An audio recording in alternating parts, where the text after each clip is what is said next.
It is April 1st, and it's not April Fool's. This is the quarterly market update for Savannah, Georgia. And I wanted to run through 6 or 7 really, really important numbers and statistics that you need to know if you're buying and selling a home here in Savannah, Georgia. Stay tuned, and we're going to go through all the statistics. All right, the first one we're going to look at, as you can see on the from the chart here, is the median home price. Now, what's the difference between median and average? Well, average is you take all the homes prices, add them up, and then you divide it by the number of homes. That's how you get the average. Problem with averages is if you got a bunch of homes selling for 5, 6, 7, 800,000, a million, 10 million, $5 million, it really throws the average off. So the best way to look at it, what the market's doing, is look at the median. The median is you take a list of all the homes that have sold in Savannah. So say there was 1,000, and you look at 500 and 501. Right in the middle, that's the median price. So that gives you half the population bought homes over the median, half the population bought homes under the median. So the median is the best thing to look at when you're looking at home prices. Let's look at this chart. This is the chart that goes back about 10 years. Okay, the median home price in Savannah, Georgia right now is $325,000. That's at the end of March, 1st of April. Back in February, it was $315, so it went down quite a bit. And then in January, it was $329. So you can see it fluctuated a little bit, $329, went down to $315, back up to $325. So it's lower, which is good for buyers, not so good for sellers, but it's still pretty good. We haven't had a crash or anything crazy happen. So the next thing we're going to look at here, we're going to look at the number of homes for sale. Now, again, this graph goes back, the statistics for this graph goes back to, again, 2017. So you can see that we were down real low in 2022 for number of homes for sale, and the inventory has gone up tremendously. So there are a lot of homes on the market for sale. And currently, as of March 31st or April 1st, there are 4,484 homes for sale. 4,484 homes for sale. And that has gone up. It went up from, you can see here, December. It's gone up steadily every month since December. So, all right, the next one we've got is closed sales. These are the number of homes that actually sold. That number is at 738. That's gone up, but not a lot. You can still see historically it's lower than it's been since like 2017 for this time of the year, but still selling homes. But we still also have a ton of homes on the market. Like I just said, 4,484 homes that are listed currently. The market is softening. Sellers, it's taking a little longer to sell. You're not getting the full prices. There's no bidding wars, and there are less buyers out in the market. You're going to see here in a second that's bearing out with the number of buyers actually in the market.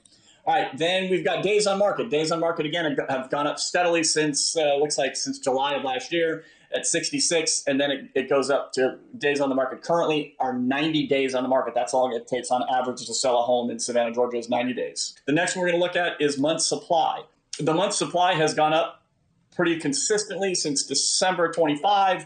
It was 4.9 months, and now it's 5.8 months. And now what month supply is that this is how many months it would take to sell the entire month's supply of homes that we have right now. And currently it's 5.8. So it is taking longer for homes to sell. It doesn't just feel like it, it actually is taking longer. These last two I really like, because these are statistics that people don't really look at. But this shows you directly how many buyers there are in the market. This is showings per listing.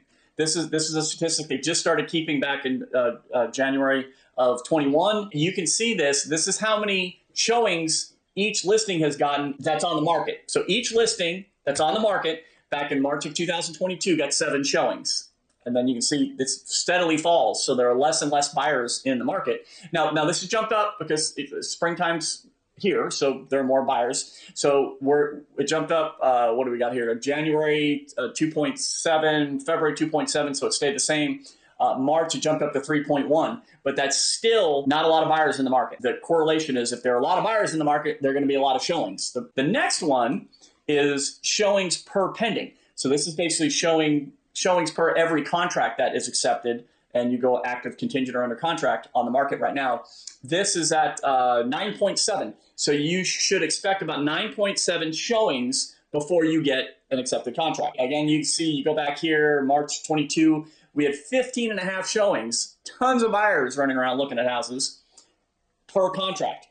That's back when we had 3, 4, 5 offers, you sell it in a weekend, $20,000, $30,000 over list, That's what that was. Now things slow down here. You have 8, 8.7. Now we're at 9.7. Things have slowed down. So you're not having as many showings, period, and also less showings per listing. I want you to look at this and understand that when you're selling a house, it's very important that, number one, you get the people in the front door. That's the most important thing. And number two is that you've got the house as in good a condition as you possibly can in order to show the house off for the showing, because you're not getting a lot of showings. These are the 7 statistics I think are the most important. There are about 12 or 13, but I didn't want this video to be an hour long. You can check out the different graphs because this is really interactive and kind of cool. You can just see where the market was and where you think it might be going. But all these are very, very clickable, readable, that anybody can understand it. So I hope you learned something. If you're thinking about buying or selling, these are numbers that you really should know.